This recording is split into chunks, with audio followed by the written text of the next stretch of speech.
Te invitamos a conocer de otra forma algo más sobre la actualidad, personajes, temas de interés, debates, charlas y entrevistas sobre todo aquello que nos preocupa y nos interesa. En Radio Esperantia creemos en la cercanía y en conocer otros aspectos de nuestro día a día. Un espacio sugerente, entretenido, cercano y siempre ligado al ciudadano. Revista de Radio Esperantia, otra forma de entender la radio.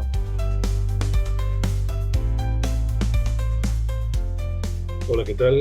Muy buenas. Bienvenidos a una nueva entrega de la revista de Radio Esperantia. Como decimos siempre, aquí le damos cabida a todos los creadores, escritores, cineastas, músicos, filósofos, luthiers, que también ha habido alguno, y charlando con ellos pues aprendemos un montón de cosas nuevas y además que nos encanta. Recibe el cordial saludo de Franco Saavedra desde la realización y presentación, y sin perder un instante pues saludamos a, en este caso, amiga escritora que nos acompaña en el día de hoy, que no es otra que Ibiza Melián, que es escritora, da clases en la Universidad de La Laguna, es doctora en Ciencias Sociales y Jurídicas, abogada, o sea, un montón de cosas.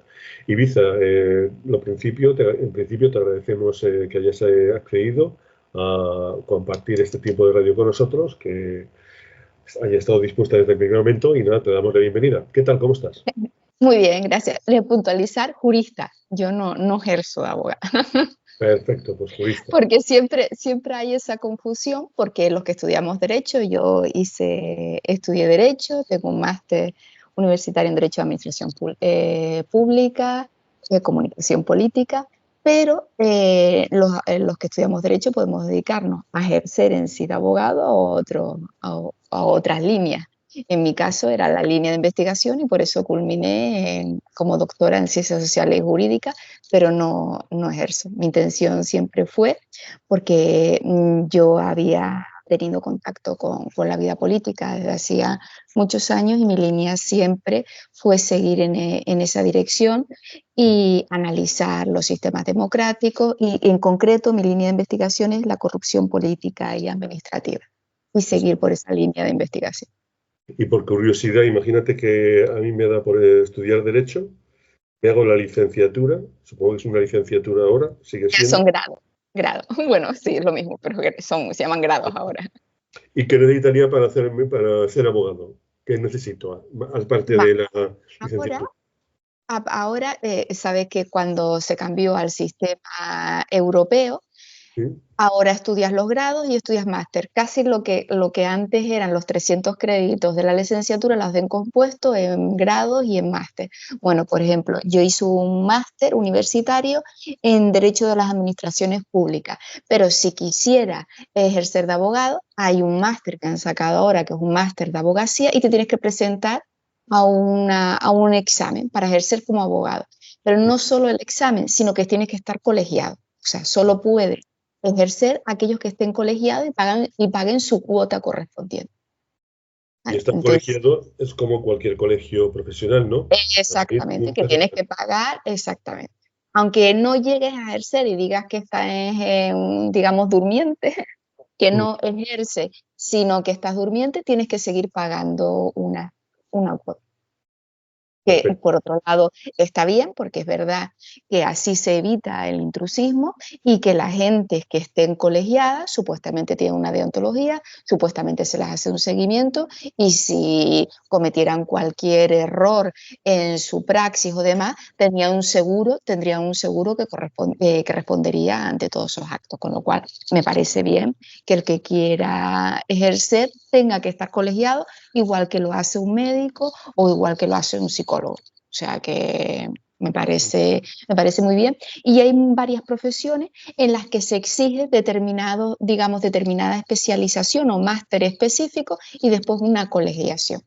Sí. O sea, me parece bien. Pero en mi caso, nunca me gustó el ejercer, no era mi línea. Además, yo le digo a los estudiantes que no tienen solo por qué dedicarse a ejercer, que el campo del derecho es bastante amplio y que pueden ir por otras líneas. Y a mí la línea que me gustaba era la investigación. Y eso Yo soy periodista, también estoy colegiado en el Colegio Oficial de Periodistas, pero sí que, ahora que lo comentan, no sé cómo está el tema, si me lo pasan por la cuenta corriente y eso, Pero bueno, a mí me siguen mandando cositas, o sea que supongo que debo estar en activo allí. Aunque ya te digo que el mundo del periodismo es mucho más asilvestrado que el del derecho, o sea que ahí hay gente, mucho intrusismo, bueno, ya conoces el tema. Claro, Bueno, pero no Miquel, debería, no, solo no debería ser porque es verdad que nosotros, por ejemplo, yo no soy periodista, yo puedo escribir, pero puedo dar mi opinión sobre algo o demás, pero no soy periodista. Yo creo que al final de lo que eches en falta es que el que es que periodista, porque hace investigación, porque sigue unas reglas, porque sigue unas pautas, yo creo que al final cada uno tiene que, dentro de sus límites, dentro de su conocimiento, intentarlo hacer lo mejor posible, ¿no? Y para eso yo creo que se está la carrera de periodismo, con lo cual no es lo mismo, es como si decimos que es lo mismo un fisioterapeuta que ir a uno que da masajes y se le da bien. Pues no, no es lo mismo. Pero bueno. pero de todas formas, lo del periodismo es que decía Silvestre, porque bueno, en el artículo 20 de la Constitución ya está todo el tema de la libertad de expresión, que todo el mundo puede emitir opiniones, lo de la opinión, lo de la información, todo eso. O sea que está todo como muy mezclado, muy, no sé, que se presta a muchas confusiones. Pero bueno, tienes razón. Vamos a hablar de tu libro, que es lo importante, La corrupción inarmónica, un libro que me parece muy interesante sobre el mundo de la corrupción, algo desgraciadamente tan de actualidad. Iba a decir estos días, pero prácticamente desde el inicio de los tiempos ha habido corrupción, ¿no? Ibiza, Sí, cuéntame. este libro es, como es la culminación de mi investigación doctoral. Mi tesis doctoral yo hice dos partes. Una fue hacer una radiografía de lo que era la corrupción en España, de en qué instituciones públicas se daba más, cuál era el modus operandi, si al final era más la de los políticos o más grave la de los políticos y los funcionarios, y no, no es así. Y el modo, digamos que el objetivo, el incentivo para esa corrupción es el mantenimiento del poder, ¿eh? Y eso hay que tenerlo en cuenta. En España el condicionante es que ese tipo de corrupción se da en municipios de menos de 20.000 habitantes, que desafortunadamente son el 95%. Se ha intentado unificar ayuntamientos, es decir, municipios, que cada vez sean más grandes para evitar y que haya mayores controles, pero seguimos casi con las mismas administraciones desde 1812. Y, por ejemplo, el tema de las diputaciones están difusas, la libre designación, la figura del alcalde fuerte. Entonces, digamos que fue una radiografía a través de sentencias del Tribunal Supremo firme, una radiografía de cuál era el modus operandi y por qué se convertía. Y al final la conclusión es que la mayoría es para el mantenimiento del poder, lo que casi clásicamente se ha llamado el caciquismo, el control, el clientelismo político, es mantener ese poder, y por eso se da. Por eso muchas veces son estériles o digamos son interesados esos debates cuando se dice, bueno, pero no se llevó el dinero para sí mismo, que esos son la mayoría de los casos de corrupción, pero si tú te mantienes en el poder en sí, sí te estás aprovechando, ¿no? Porque a lo mejor si no hubieses te hubieses declinado por ese acto corrupto, pues no te hubieses mantenido a lo mejor durante tantos años en el poder. Y al final es esa desviación. Bueno, pues dicho esto, después de hacer esa radiografía de esa parte que publica en diferentes artículos científicos en revistas jurídicas de impacto, la siguiente parte que me pregunté, bueno, ¿y esto qué ocurre? ¿Ocurre solo en España? ¿Ocurre en otros países? ¿Y en qué medida? Entonces, a través del índice de transparencia internacional que analiza la percepción de la corrupción, me di cuenta que los índices en el sur de Europa y Latinoamérica de corrupción eran mayores que en el norte de Europa y en el mundo anglosajón como Estados Unidos. Porque vamos a ver lo que tú acabas de decir, corrupción habrá porque el ser humano tiene una parte oscura y una parte clara. De nosotros depende sacar una parte o la otra. Todos decía Oscar Wilde que todos tenemos dentro un cielo y un infierno, y al final es verdad. Vemos todos los días en los medios de comunicación como hay actos que tú dices que son incomprensibles. Todos somos capaces de hacer lo mejor y lo peor. Pero sí es verdad que partiendo de esa base de que todos podemos hacer o podemos en cierta medida desviarnos, sí es verdad que en el sur de Europa los porcentajes son más altos. Entonces no es lo mismo un porcentaje más pequeño que otro. Y en el sur de Europa estamos hablando de lo que es España, Portugal, Italia y Grecia, Latinoamérica. Y mi pregunta fue, bueno, ¿y si esto es así, ¿cuál sería el componente diferencial? Y mi hipótesis y las variables que yo que investigué fue la religión y la filosofía. Sí. ¿Influiría la religión y la filosofía en esto? ¿Por qué? Porque si nos damos cuenta, el sur de Europa se mantuvo católico. Grecia dentro de la Iglesia ortodoxa, pero que es más de la línea del catolicismo. Sin embargo, el cristianismo del norte derivó en el protestantismo, ¿no? Ya sea a través del Lutero, a través de Calvino, pero siempre desde la perspectiva protestante. Bueno, y Latinoamérica, puesto que es heredera cultural de España y Portugal, siguió los postulados de España y Portugal, es decir, toda esa corriente de pensamiento influida por el catolicismo. Una Bueno, pregunta entonces, que, sí. una pregunta que he anotado aquí. ¿Qué es lo que, o si ha habido algo que especialmente te haya llamado la atención en todos los meses, incluso años que has estado investigando el tema de la corrupción? Algo que hayas dicho, pues esto me parece a mí verdaderamente increíble, o algo que se haya Pero salido un poco de lo que tú imaginabas. pero te refieres de la primera parte a través del análisis de la sentencia o de la segunda?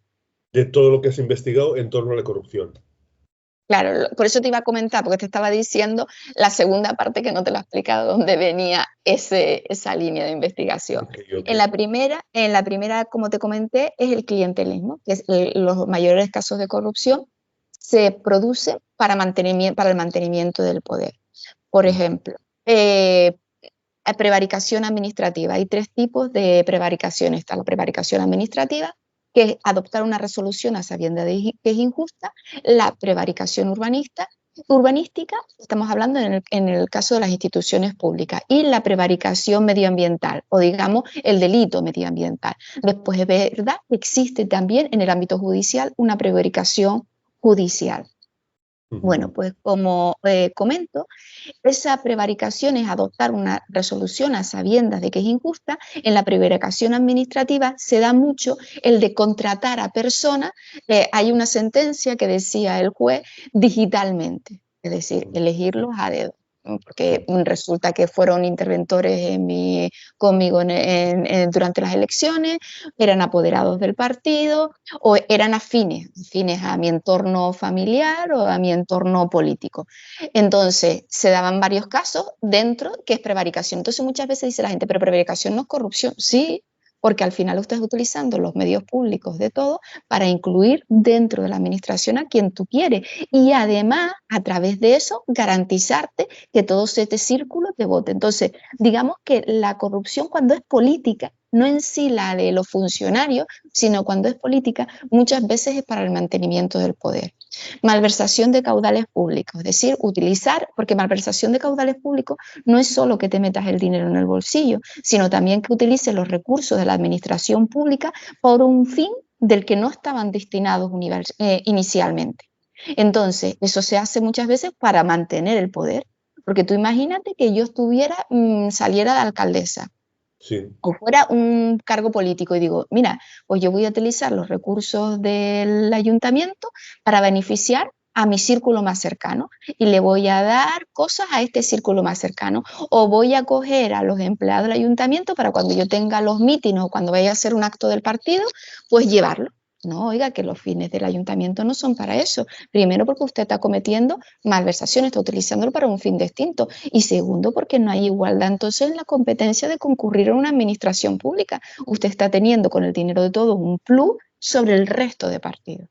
Entonces, digamos que muchos de los casos que se dan de corrupción son de este tipo. Entonces, por eso cuando se dice, no, si no se enriquece personalmente, no, pero es que muchas veces digamos, presuntamente, esa línea de desviación es para mantenerse en el poder, ya sea a través de la malversación, ya sea a través de la prevaricación, inclusive de otras formas, es decir, del cohecho. Pues muchas veces ese cohecho, presuntamente, lo que inciden esa sentencia es que ese dinero pudiera haber sido utilizado para beneficiar al partido, es decir, que hubiese recaído en las arcas del partido, con lo cual tener un mayor potencial. Entonces estamos viendo que siempre es ese mantenimiento del poder.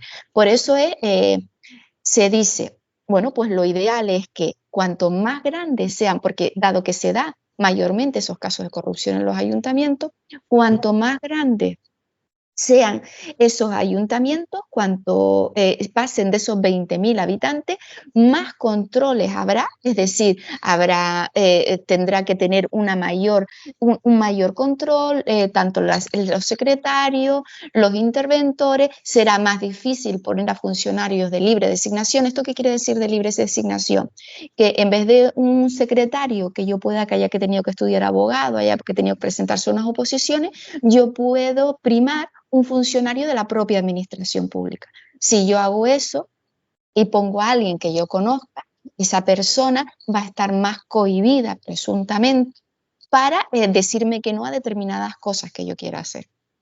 Entonces, por eso hay que mantenerlo. Entonces, lo que estamos viendo es ese mantenimiento del poder. Y la figura del alcalde fuerte. Figura del alcalde fuerte que en el caso de España y sobre todo en los países del sur de Europa, vemos que es ese alcalde que es verdad que el poder legislativo dentro de un ayuntamiento está en la oposición, está en el pleno, ese poder legislativo sale del pleno, pero está, digamos, que la norma de tal forma que casi el alcalde tiene plenos poderes y si quiere puede cambiar, iniciar, salvo determinadas cosas, puede aprobarlo. Y si tiene la mayoría en el pleno, casi la labor de la oposición se encuentra diluida.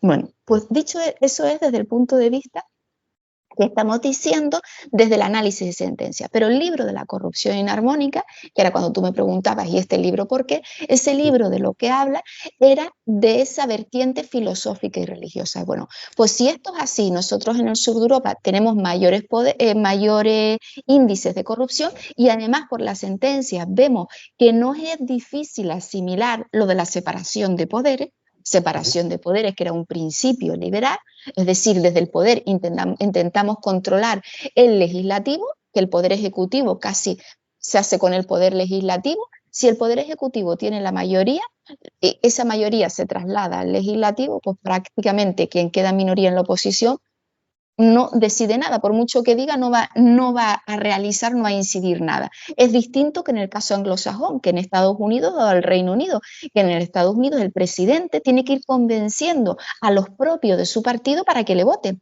Si en el Congreso, en el Senado dicen que no, lo hemos visto en Estados Unidos, por ejemplo, Obama cuando intentó aprobar esa sanidad universal, dar mayores cotas de sanidad a la ciudadanía, debió ir uno por uno a sus congresistas para intentar convencerlo. Y lo hemos visto también en el Reino Unido, cómo hay gente que de repente se levanta del propio partido y se va.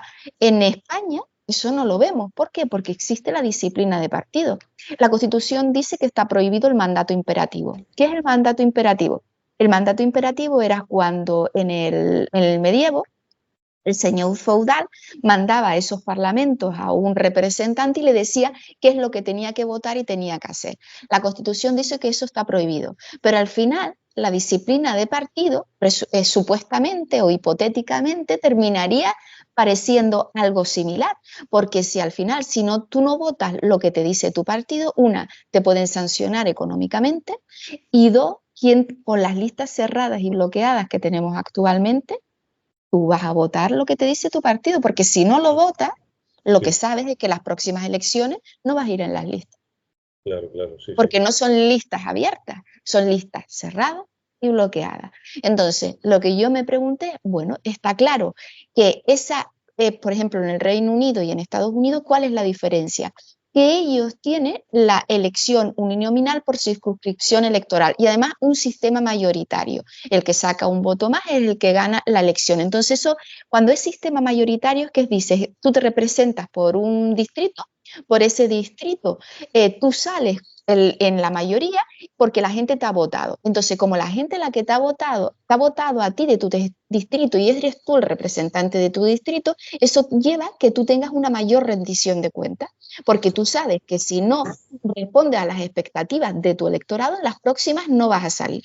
En el sistema cerrado y bloqueado igual, porque te meten en la lista, tú no vas a ir primero, a lo mejor, sino segundo y tercero, tú vas a ir bien cómodo y a lo mejor va gente que realmente no tiene ese apego social, sino que el partido te mete ahí y ya está. Lo hemos visto, pero en todos los partidos, y no quiero hablar ni que tanto que está polarizado la política, no quiero hablar ni de rojo, ni de blanco, ni de azules, ni de amarillo.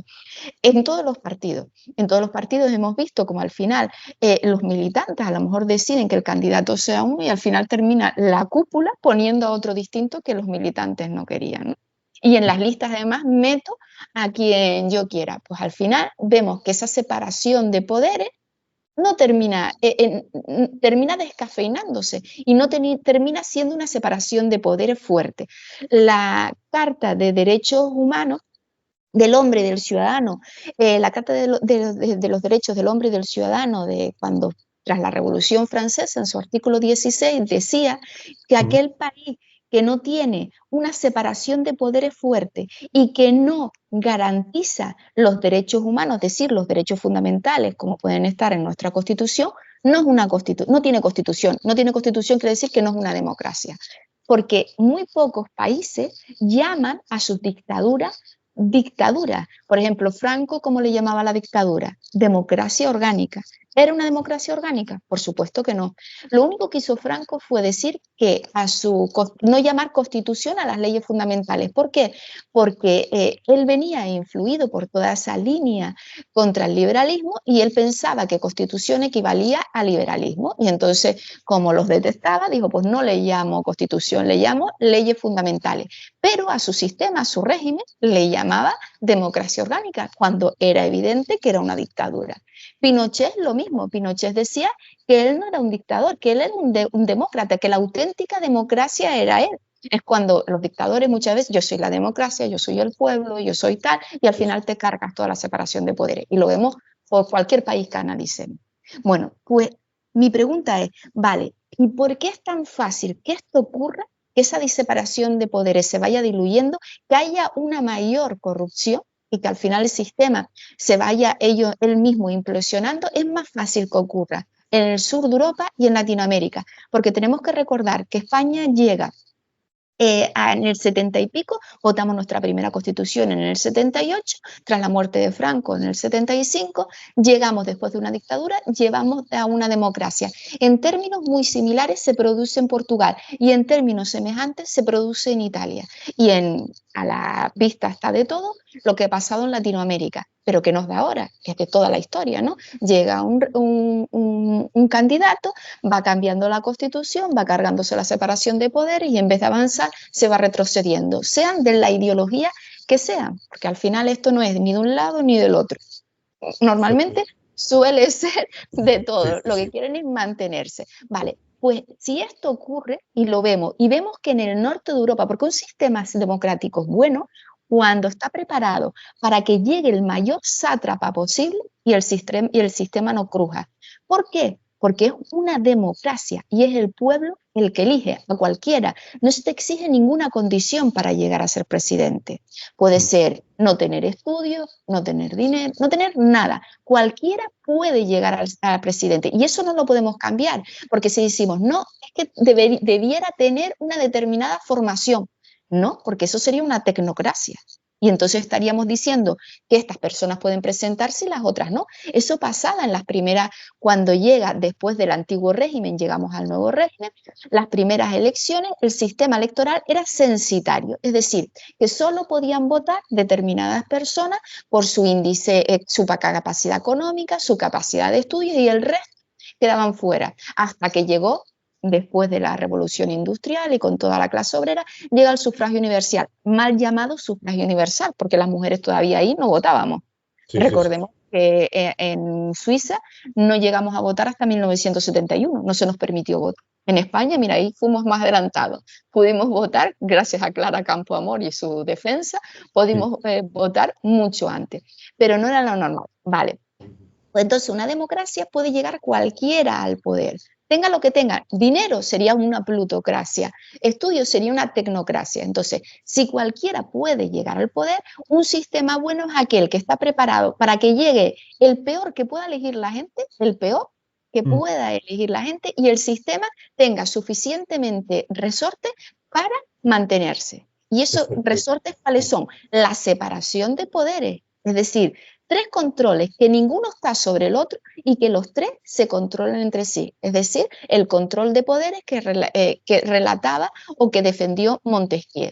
El poder Exacto. ejecutivo, que es el gobierno, poder legislativo, que es ahí lo que decimos, esos parlamentarios. Si tú al final tienes un poder legislativo, que es el Congreso, es el Senado, son los plenos de los ayuntamientos, en el que al final la gente, los que hay, dependen del Ejecutivo, porque el Ejecutivo además es el presidente del partido y como le votes en contra, te va a decir en las próximas elecciones que no vas en las listas, pues ya no tenemos separación de poder y ya el poder legislativo está cojo. Si Sí. además el poder judicial, que son los valores de la Unión Europea, que hay que mantener independiente el poder judicial, intentamos controlarlo, ya eso no es una democracia. Es decir, volvemos a ese artículo 16 de la Declaración del Hombre y del Ciudadano. Si no hay separación de poderes y no hay derechos fundamentales, no tenemos democracia. Tú decías al principio, no, libertad de expresión. Claro, eso es un derecho fundamental. Un derecho fundamental es la libertad de expresión. Recordemos que en España, derechos humanos, derechos fundamentales, en la Constitución, los derechos fundamentales son los que se recogen del artículo 14 al artículo 30 al 32. Artículo 32, que recuerda a la gente joven, bueno, le suena un poco a... no se acuerda de ello, pero el 32 lo que decía era la objeción de conciencia del servicio militar. Ya hace muchos años que en España no tenemos servicio militar obligatorio, pero eso decía el 32 y se recogió como derecho fundamental. Pero del artículo 14 al 30 estamos hablando de la libertad de expresión. ¿Qué es lo que ocurre? Tú tienes libertad de expresión, porque cuando dice, no, que es mentira, ¿y quién dice que es mentira? Porque a lo mejor los dos vemos un 6 y tú dices un 6, yo digo que es un 9, pero sigue siendo el mismo de 6, porque todos tenemos una visión de la vida distinta. Lo que dice la ciencia es que nadie puede ser objetivo, porque cuando entendemos algo, al final nosotros nos dan el mensaje, lo decodificamos y después lo pasamos por un filtro, que es nuestra experiencia vital, nuestros prejuicios, lo que nosotros hemos vivido. Y seguramente ninguna persona habrá vivido lo mismo, tendrá condicionantes infantiles, tendrá condicionantes de desarrollo, lo que sea. No vamos a entender lo mismo. Entonces, puesto que no vamos a entender lo mismo, lo que es verdad, no es verdad, hay unos límites. ¿Cuáles son los límites? Los pone la justicia. Es decir, las calumnias y las injurias, que hay dos delitos. Tú no puedes decir lo que te dé la real gana. Tú no puedes imputarme un delito si no es verdad. Y si me lo imputas, lo puedes hacer, pero yo tengo la potestad de ir a denunciarte, ¿no? Al juzgado. Después otra cosa están las penas de telediario que vemos y todo esto. Ayer decía una noticia de un señor que había estado 15 años en juicio y que al final había sido absuelto, ¿no?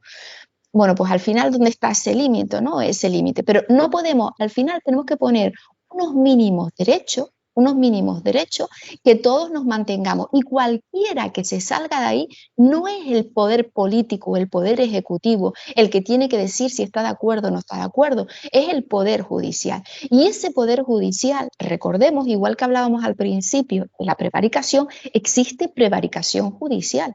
Es decir, cuando un juez adopta una resolución a sabiendas que es injusta, puede ser denunciado por prevaricación judicial. Es decir, no el juez hace lo que quiera. Y si tú crees, por eso hay que esperar a que las sentencias sean firmes para decir que una persona es culpable o no es culpable. Si tú en primera instancia, cuando tú vas a un juzgado, te dicen están condenados y tú crees que está equivocado el juicio, que está equivocado y que tú tienes razón, puedes recurrir. Para eso el sistema te da una serie de recursos que tú puedas llegar hasta el final. Inclusive, si han violado tus derechos fundamentales, que puedas llegar hasta el Tribunal Europeo de Derechos Humanos. Es decir, hay una serie de resortes. Entonces, yo creo que esto tiene que ser pedagógico, pero como decimos, la base está en que garanticemos esa separación de poderes. Si esa separación de poderes no existe, ahí es cuando empezamos a tener problemas. Y lo hemos visto en Latinoamérica, constituciones que se intentan cambiar para intentar, digamos, limitar esa separación de poderes. Entonces ya no estaríamos hablando de una democracia plena, ya estaríamos hablando de otra cosa completamente distinta. Exactamente. ¿Has tenido alguna relación por parte de la clase política al publicar este libro o se lo han tomado bien y te han felicitado? Hay de todo, hay gente que sí, hay gente que no, hay gente que está de acuerdo, hay gente que no está de acuerdo, pero bueno, yo creo que al final uno tiene que escribir, y cuando uno escribe, yo creo que el escribir es una catarsis interior y en este caso era una investigación, ¿no? Yo sí creo que hay que escribir lo que tú piensas y aquello que tú crees que tienes que escribir. Al final en esta vida no sabemos ni cuándo estamos. Probablemente hoy sea un regalo porque mañana ni siquiera estemos, ¿no? Entonces tú tienes que escribir aquello que a ti te gustaría leer. Y tú pienso que con quien hay que ser sinceros primero con uno mismo. Entonces yo escribí su teoría. Y bueno, habrá gente que le gusta, habrá gente que esté de acuerdo, que esté en desacuerdo, pero siempre con argumentos y con respeto todo se puede debatir. En este libro yo se llama Inarmónica, si me dejas, porque como decíamos, después de todo esto me pregunté, bueno, ¿y por qué? ¿Qué diferencia hay en esos países del norte donde esa separación de poderes está más plena y en el sur? Bueno, pues yo encontré que era la religión y la filosofía. Y inarmónica viene de un principio, y me remonté hasta el Antiguo Egipto. Inarmónica viene de la diosa Mat en el Antiguo Egipto, que era la patrona de los jueces. ¿Vale? La diosa Mat en el Antiguo Egipto era la encargada de depositar una pluma en la balanza en el que el difunto colocaba en un platillo su corazón y en el otro platillo la diosa Mat colocaba lo que es la pluma. Ante el juicio de Osiris, una vez muerto, ante el juicio de Osiris. Si la balanza se desnivelaba, padecerías eternamente el mayor de los tormentos. Si la balanza estaba equilibrada, disfrutarías en las mieles del paraíso, que ellos le llamaban en su momento. Bueno, pues la diosa Mat era la patrona de los jueces, pero recordemos cuál es la diosa de la justicia. ¿Cómo se representa la justicia? Con una balanza. Una balanza, sí, una señora. Exactamente. Esta balanza es la que después pasa al cristianismo, el pesaje de las almas, la psicostasis en el cristianismo. El cristianismo acoge toda esa perspectiva que tenía en el Antiguo Egipto y es la patrona de los jueces. Bueno, pues ese concepto de Mat, ellos, los egipcios, decían que todo tenía que estar con base a esa armonía, y que cualquier acto que nosotros hiciéramos tenía que ser armónico. Desde el momento que nosotros nos desequilibráramos, iríamos hacia el lado oscuro, no iríamos hacia la claridad, a esa oscuridad.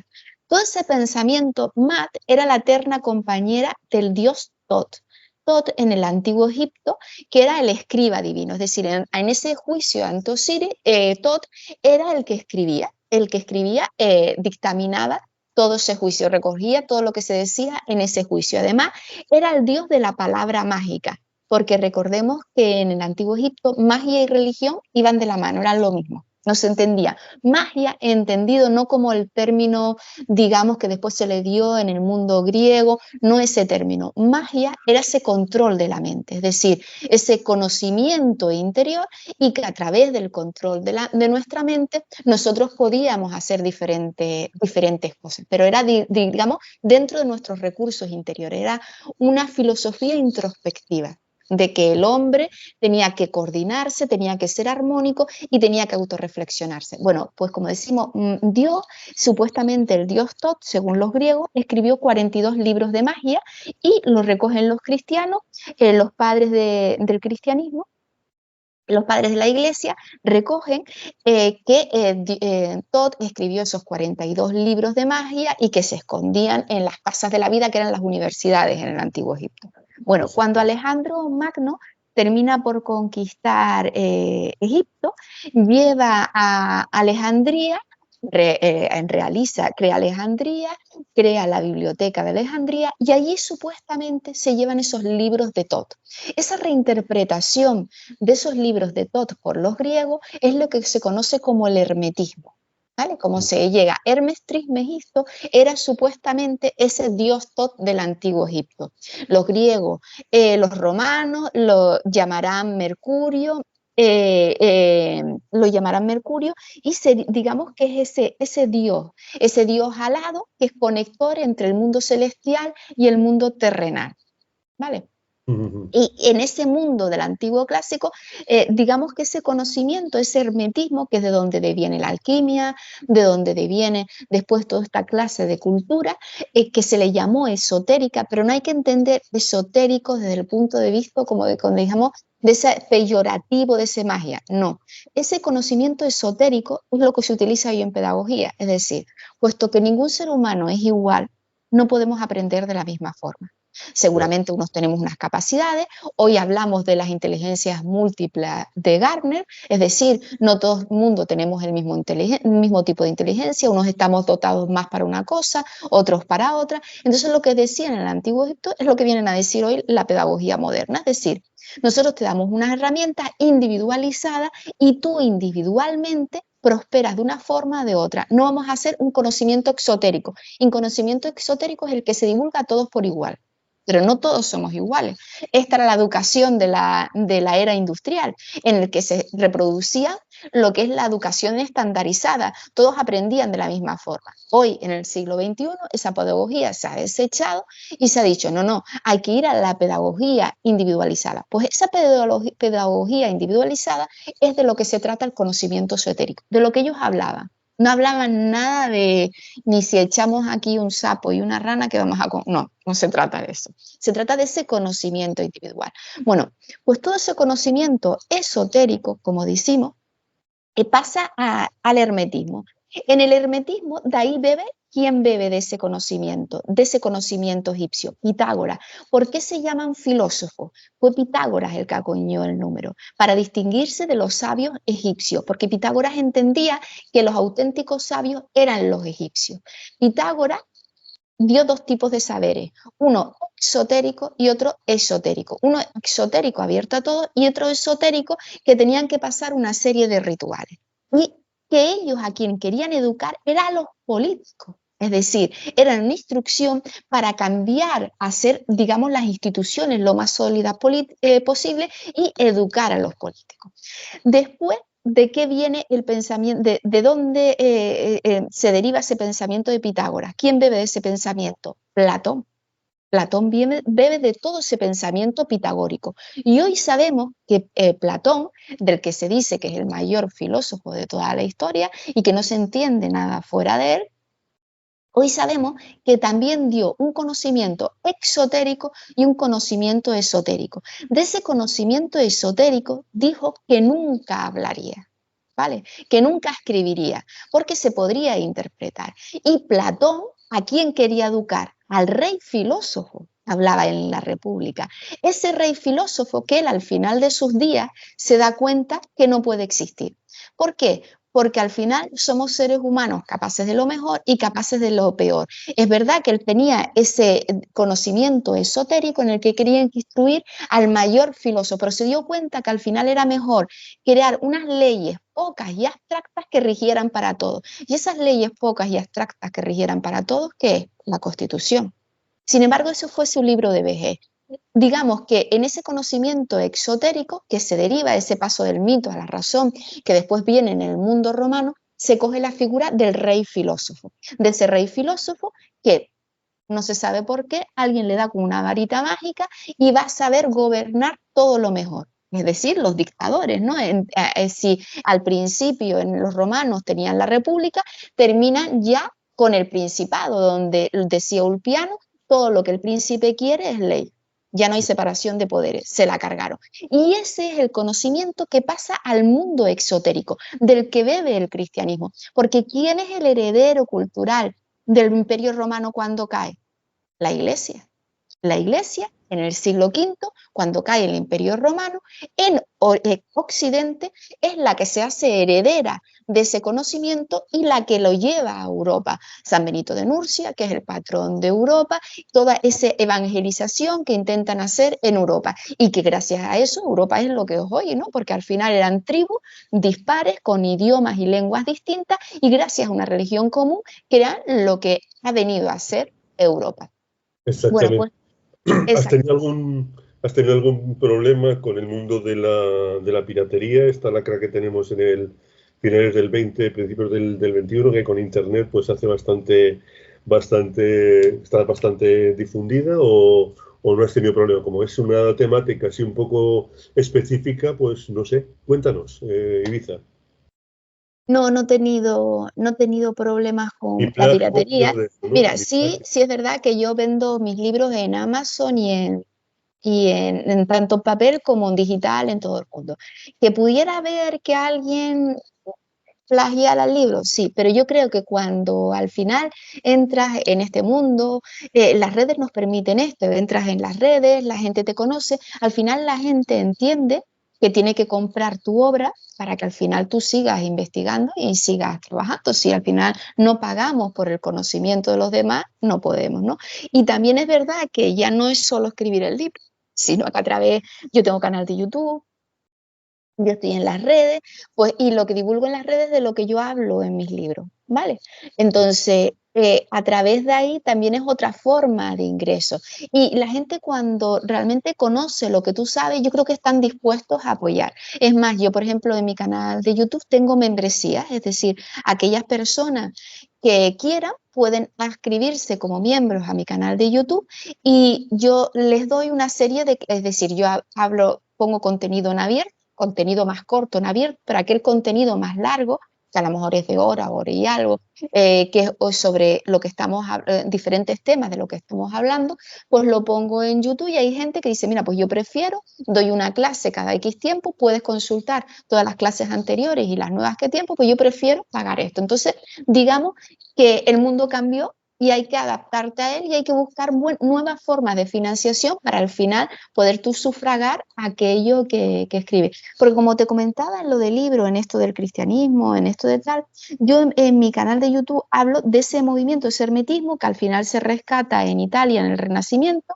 en la escuela florentina a través de Pico de la Mirándola y que se lleva al norte de Europa. Este conocimiento se lleva al norte de Europa del que bebe el mundo protestante. Dentro de Europa, dentro del catolicismo, había una línea, una corriente que era la de San Bernardo de Claraval. Todo el mundo recordará a San Bernardo de Claraval porque fue el artífice de la línea de la regla de los templarios, y él hablaba de todo esto, de que a Dios había que experimentarlo y no razonarlo, y que era un conocimiento interior, que al final se trataba de eso de que decía Matt, ¿no? De la armonía interior, de tratar de ser mejor persona y ya tener una conexión directa con Dios. Sin embargo, en el sur de Europa, para que lo que le interesaba al cristianismo era, o al catolicismo, cristianismo, tanto los protestantes como los católicos son cristianos, pero la gran iglesia lo que entendía era que se tenía que cumplir la teoría de la restauración, es decir, lo que propuso San Pablo es que se tenía que hacer todo lo posible para convertir a diferentes personas, de ahí la importancia de la evangelización en el mundo católico, para cumplir la promesa que Dios le había hecho a Abraham, que lo haría padre de múltiples naciones. Entonces, la evangelización está muy presente en el catolicismo. ¿Para qué? Para que viniera la segunda venida de Cristo, es decir, para que llegara la segunda venida de Cristo, que llegaría la salvación.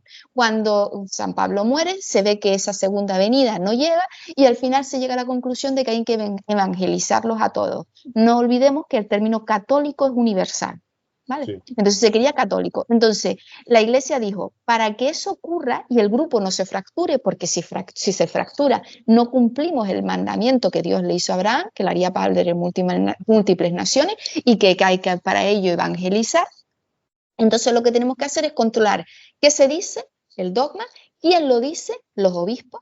Solo podían decir la palabra de Dios los obispos, y según el canon que había, los presbíteros, es decir, los curas, es cuando empiezan a ayudar a los obispos ya en el MIL, es decir, en el milenio, ya a partir de ahí es cuando empiezan a ayudar a los obispos, qué se dice y cómo se dice. Y además tiene que ser la iglesia. Y cuando aparece la Inquisición, que la Inquisición aparece, recordemos, con el tema de los cátaros, de los albigenses, es la primera Inquisición que se produce. Después los reyes católicos piden una Inquisición en España, posteriormente está la Inquisición de Roma y después lo que es la Inquisición de Portugal, que fue una réplica de la española porque estaban emparentados sanguíneamente con la española, ¿no? Pero la primera Inquisición romana fue la de los albigenses en el sur de Francia para atacar al movimiento de los cátaros.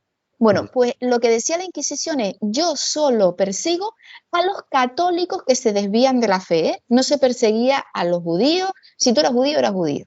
Y si eras musulmán, es musulmán, y la iglesia contigo no tenía nada que ver. ¿Qué es lo que pasa? Que en España se dijo, no, hay que expulsar a los judíos, que fue un tema político también, ¿no? Pero entonces, lo que se decía era, para llegar a Dios hay que utilizar la iglesia. Es decir, la vía de llegar a Dios es a través de la iglesia. Y el que no utiliza la iglesia para llegar a Dios ha cometido herejía, porque ha utilizado al maligno. ¿Vale? Ahí empieza la Inquisición y se empieza a perseguir a todos aquellos movimientos que se apartaban de la ortodoxia, porque la Iglesia lo que quería era que el grupo no se fraccionara bajo ningún concepto, que el grupo se fraccionara. Bueno, pues en el sur de Europa, esa Inquisición que estamos hablando que es Portugal, estamos hablando que es España, estamos hablando que es Italia, mantiene toda esa férrea concepción y acoge las teorías de los escolásticos. Santo Tomás de Aquino, filosofía que es hasta día de hoy la imperante en la Iglesia Católica, que es contraria a lo que decía San Bernardo de Claraval, y ellos dicen que a Dios hay que razonarlo y aquí hay que razonarlo. ¿Qué es lo que pasa? Que Santo Tomás de Aquino, que fue su principal referente, cuando poco antes de morir tiene un episodio de arrobamiento, un episodio de éxtasis, y dice que todo lo que había escrito hasta ese momento era como paja, porque entendió que a Dios no se podía razonar, sino que se tenía que experimentar, y se negó a concluir su suma teológica, la concluye su secretario. Vale, a pesar de eso, la concepción que se mantiene en el sur, para garantizar que el grupo no se fraccione y pueda llegar el advenimiento y pueda producirse la parecía, la segunda llegada de Cristo, se controla todo y no se permite a nadie que se salga de ahí. En el norte de Europa, Lutero bebe de las tesis de San Bernardo de Claraval. A Dios hay que experimentarlo y no razonarlo. Y de toda esa corriente intimista, para llegar a Dios no hay que pasar por la iglesia, sino hay que llegar directamente. ¿Qué es lo que dicen los protestantes? ¿Cuál es una de sus principales premisas? El libre examen. Si los católicos no necesitábamos ni saber leer ni escribir, porque la palabra la recibíamos de la iglesia. Es más, las misas eran en latín hasta el Concilio Vaticano II. Sin embargo, en el norte de España, en el norte de Europa, se tenía que saber leer y escribir. ¿Por qué? Porque tú tenías que leer la propia Biblia para llegar a Dios. Se empieza a traducir lo que es la Biblia a las lenguas vernáculas, que hasta ese momento no se traducía. Bueno, pues toda la parte norte es esa parte intimista. Esa parte intimista de llegar conexión directa con Dios. Ya tenemos ahí lo principal, la principal diferencia, como estamos diciendo. Una es ese libre examen, que tiene una mayor alfabetización, y ellos se preocuparon mucho de que la gente supiera leer y escribir, porque tenían que leer la Biblia, no en el mundo católico. En el mundo católico, hasta clase del siglo XIX, recordemos en el siglo XX, la Institución Libre de Enseñanza en España, los índices de analfabetismo eran tremendos, hasta el 90%. Sí. Porque no había necesidad de saber leer y escribir, porque tú ibas a la iglesia y era la iglesia la que te daba la palabra de Dios. ¿Qué se suma a esto? Como decimos, cuando cae el Imperio Romano de Oriente, se mantiene, pero ya cerca del Renacimiento empieza a seguir el ataque de los turcos, de los otomanos, y se dirige a Italia para para que le dieran apoyo, para intentar que no los sacaran del Imperio Romano de Oriente. Bueno, pues en ese apoyo, esos sabios del Imperio Romano de Oriente llegan a Italia, a la Escuela Platónica de Florencia, y es Medici el que apoya, financia a Marsilio Ficino. Marsilio Ficino crea la Escuela Platónica de Florencia, aprende el griego y se rescatan los textos platónicos, porque hasta ese momento los escolásticos lo que defienden es Aristóteles, ese materialismo, a Dios hay que razonarlo. Sin embargo, lo que se rescata en el Renacimiento es la línea platónica. De esa línea platónica es la que bebió San Bernardo de Claraval. Y toda esa corriente mística dentro del catolicismo, de quien bebe es de Platón. Platón, recordemos su fábula de la caverna, es decir, vivimos entre sombras y tenemos que salir de la cueva para ver la realidad. Platón decía que había que llegar a la idea suprema del bien a través del amor. Exactamente. que era lo mismo que decía, que es lo mismo, para convertirte en ¿qué? En filósofo. Y el filósofo, recordemos que era el que podía ser gobernante, porque ellos al final instruían a los gobernantes. Bueno, pues esa instrucción, cuando llega todo ese pensamiento a Florencia, llega también el corpus hermético. Hablamos al principio de todo ese pensamiento egipcio del Dostok que se convierte en el hermetismo, que se queda ahí en Grecia, se acoge por los musulmanes. Recordemos que al principio los musulmanes en esa etapa de la Edad Media tenían un conocimiento muy superior a lo que eran los católicos, pero ahí en ese renacimiento se rescata en Italia. Y Cosme de Medici le dice a Marsilio Ficino que él iba a morir y antes de morir que aparcara la traducción de los textos de Platón y que traduzca el corpus hermético. Ese corpus hermético se traduce. Después Marsilio Ficino tiene un discípulo que es Pico de la Mirándola, que es el autor del discurso La dignidad del hombre, donde se hace esa apología de ese ser humano capaz de hacer lo mejor y lo peor. Es decir, pasamos del teocentrismo medieval al antropocentrismo renacentista, y todo ese pensamiento hermético donde lo que estamos diciendo es se está hablando de ese perfeccionamiento del ser humano, de esa introspección del ser humano, de intentar aumentar su conocimiento, de que la obligación del ser humano es llegar a intentar amar la sabiduría y llegar a la máxima sabiduría a través del amor, porque sólo así se convertirá en el filósofo, el eterno aspirante a conseguir la sabiduría, el que ama la sabiduría. Bueno, pues todo ese conocimiento pasa al norte. En el norte de Europa llega primero una corriente que se llama el iluminismo Rosacruz. Iluminismo Rosacruz, que habla de ese arquetipo de Christian Rosenkreuz, que es una alegoría que va de Oriente, recoge todo el conocimiento siempre en estas corrientes, llega de Oriente a Occidente, es decir, parte de ese antiguo Egipto, de ese conocimiento ancestral hasta Occidente. Esto Marsilio Ficino le llama priscateología. Él dice que hay un conocimiento primigenio y ese conocimiento primigenio está compuesto por el zoroastrismo, por el antiguo Egipto, por el conocimiento de Platón, y que todos estos se sentían profundamente cristianos. No herejía le llama la iglesia, la gran iglesia, pero ellos se sentían profundamente cristianos. Ellos lo que decían es que para llegar a Dios ellos debían llegar directamente y no a través de la gran iglesia, que solo a través del conocimiento interior y de hacer nacer en el corazón la chispa divina, ese aliento vital que nos insufló Dios en los corazones, solo así podremos perfeccionar y podremos desarrollarnos individualmente y ser mejor persona. ¿Qué te iba a decir, Ibiza?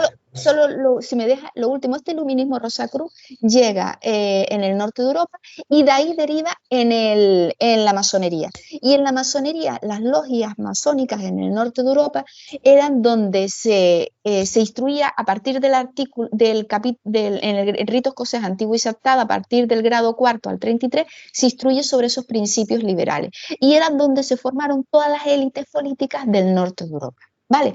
Y de ahí indago porque pongo un ejemplo que es el caso, la comparación entre el caso de Suecia y el caso de España, donde Suecia tenía unos índices de corrupción altísimos y a partir de que un monarca sueco que era masón y pertenecía a la masonería supo insuflar a toda la población los conocimientos, los principios liberales, esa separación de poderes que estamos diciendo, todo esto, son de los países que menos, actualmente los países que menos corrupción tienen son esos países nórdicos. Sin embargo, en España llegamos y ¿qué hicimos? Cuando perdimos los últimos territorios de ultramar, cuando perdimos Cuba y Filipinas, llega el regeneracionismo y aclama por la figura del cirujano de hierro que era ese rey filósofo que había desechado Platón, en su última obra Leyes. Se clama por ese rey filósofo le llamará Ortega y Gasset minoría selecta, y bajo la perspectiva de ese rey filósofo se aupa en el poder Miguel Primo de Rivera, y después Franco fue una copia de Miguel Primo de Rivera. Lo único que Franco diría aquello es: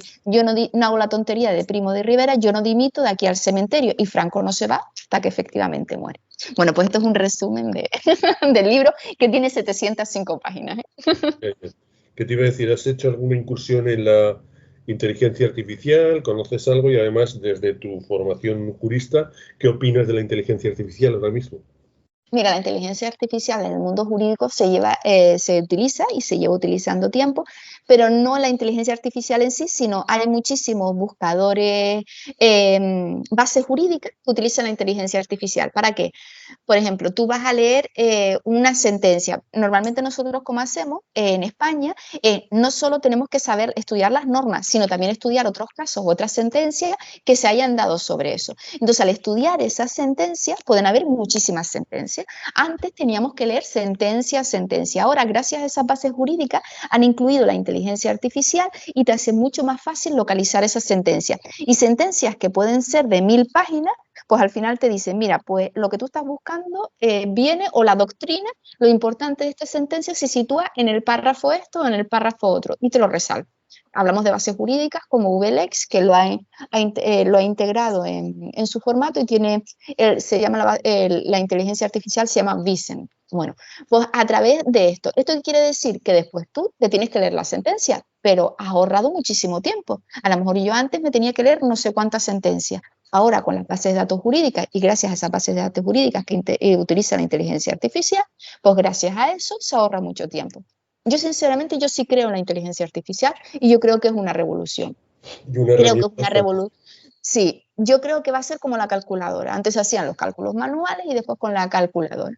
Pues lo mismo va a ser la inteligencia artificial. Va a ser una revolución. Pero como todo en la vida, está como tú lo utilices. Yo eso, de que digan, no, yo voy a coger y voy a hacer, como dice, he escrito no sé cuántos libros con inteligencia artificial. Todavía la inteligencia artificial no clona nuestras emociones. Y es más, tú le tienes que decir a la inteligencia artificial lo que busca. Y un libro, escribir un libro, lo que decimos, es una pasión, es una catarsis personal. Al final cada uno escribimos porque nos interesa un tema. Sabemos, a veces le puede gustar a la gente, a veces no, pero al final tú has escrito lo que tú querías. Tú has escrito lo que tú querías, lo que tú estabas buscando y decía un profesor, Antonio Piñero, creo que se lo elegí, que es un catedrático de la Universidad Complutense y un estudioso del mundo del cristianismo, decía, tú para aprender algo tienes que dar una clase. Si tú sabes explicar algo, es que lo has aprendido. Y sabes explicarlo de una forma que los demás lo entiendan. Es que lo has aprendido. Pero si ya escribes un libro, ya no lo vas a olvidar. Es decir, el escribir es una forma de aprender. Y si estamos hablando de que el prototipo que decía Platón, de que nos teníamos que convertir en ese filósofo, de nada vale que te lo haga una máquina, que al final no tiene ni tus emociones, ni tus sensaciones, ni está dentro de tu cabeza, que te lo haga una máquina en la cual no has aprendido nada, simplemente el parecer. Yo pongo en mi libro, y lo reitero, que debido a estos desfases entre el norte y el sur de Europa, en el sur de Europa somos más de parecer y no ser. Es decir, estamos más preocupados de lo que piensen los demás. Recordemos, no sé si lo habrá leído la gente, el libro Miau de Benito Pérez Galdós, ¿no? Que hablaba del costumbrismo de su época, ¿no? de ese español que quería aparentar ante los demás que tenía una posición, un cierto estatus. Y al final los latinos nos va mucho el de querer aparentar y no ser. Sin embargo, todas estas corrientes de lo que hablaban era del ser, de esa mirada hacia el interior. ¿Qué más da lo que los demás piensen si al final tú no eres? Si es que lo que decimos, cada día que tengamos es un regalo, no sabemos si mañana será nuestro último día. Y si es mañana nuestro último día, por lo menos haber sido coherente con nosotros mismos, que no somos perfectos. Por eso lo del rey filósofo no cabe, porque nadie somos perfectos y aprendemos hasta el último día de nuestra existencia.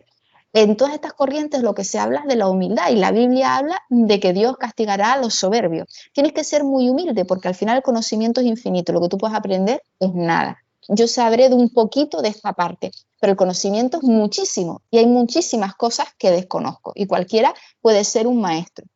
Pero puesto que tienes que ser humilde, tienes que tener la intención de querer aprender todos los días. Y si al final solo lo haces para aparentar a los demás, ¿para qué sirve? Te habrás ido de este mundo sin haber llegado a ningún sitio, ¿no? Porque no tenemos nada cierto. Todo es en lo que decimos, nos equivocamos, somos imperfectos, el conocimiento es infinito. Pero lo que sí tenemos cierto es que nuestra vida terrenal tiene un punto de caducidad y que todos vamos a llegar ahí. Entonces, llegar ahí y no haber aprendido nada y haber pasado en esta tierra por aparentar, ¿qué más les da a los demás? Al final, yo pienso que hay que vivir vidas auténticas. Yo les digo a mis alumnos que hay que vivir y no sobrevivir. Exactamente. Como Bueno, ya conozco a Ibiza, que estoy hablando la semana pasada con ella y tal, y nos encantó el tema de la historia, que tienes ya libros de historia, pero le dedicaremos otro programa para hablar de ellos. Antes de terminar, tenemos un debate a través de las entrevistas que vamos realizando, y es si se intuye, si se nota la intensidad en la escritura de un autor que depende de la escritura para vivir o para completar sus ingresos, o uno que ya pues tiene más o menos garantizados sus garbanzos y no tiene ningún problema a la hora de escribir. ¿Tú qué opinas, Ibiza? ¿Crees que se nota, no se nota o prácticamente es imperceptible? Yo creo que mucha gente de la que escribe hoy en día, la literatura en España es como es, ¿no? Yo tengo que decir que muchas veces vendo más libros en México que los que vendo en España, ¿no? No, la literatura. Cada vez, y yo lo noto con mis alumnos en la universidad, hay alumnos que te dicen que no han leído nunca, que no les gusta leer, que no han leído. Entonces, decimos que la literatura va a llegar un momento que nosotros nos tenemos que amoldar. Pero yo creo que hay que ser lo que decíamos, sí, vale, escribe con inteligencia artificial, pero ¿para qué sirve eso? Si al final yo creo que hay que ser auténtico. Y como todo, como cuando vas a estudiar una carrera, estudias un máster, haces un doctorado, es una carrera de fondo. Si al final las prisas no llevan a ningún sitio.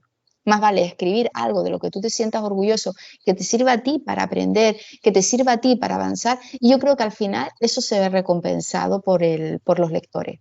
Y afortunadamente, como vivimos en un mundo globalizado y que podemos llegar en Internet, plataformas como decimos, como Amazon, nos permiten vender libros en México, en Miami, en Estados Unidos, en Alemania, siempre habrá alguien que comulgue con tus ideas. Ya no es que yo vendo un libro y solo lo vendo aquí en Madrid o lo vendo solo en Canarias, y en Canarias pues ese tipo de lectores son muy poquitos y no tengo suficiente segmento de mercado. No, ya el mundo es globalizado y yo creo que hay temas para todo y eso es lo bonito, ¿no? Yo recomendaría, o bueno, yo no me gusta dar consejo porque creo que no soy nadie, pero yo para mí prefiero escribir aquello de lo que yo me siento orgullosa, de lo que yo creo, equivocada o no, y que mañana podré cambiar, pero de lo que yo creo, porque el trabajo de escribir es un gran esfuerzo.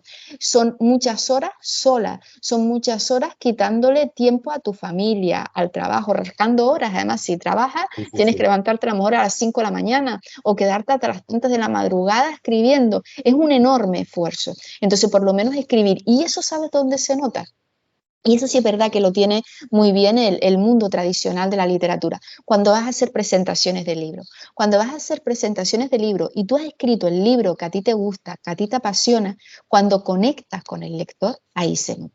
Y ahí es donde se ve recompensado. Y ahí más que lectores llegas a ser amigo. Y yo creo que si algo bonito tiene esta profesión de escribir, es eso.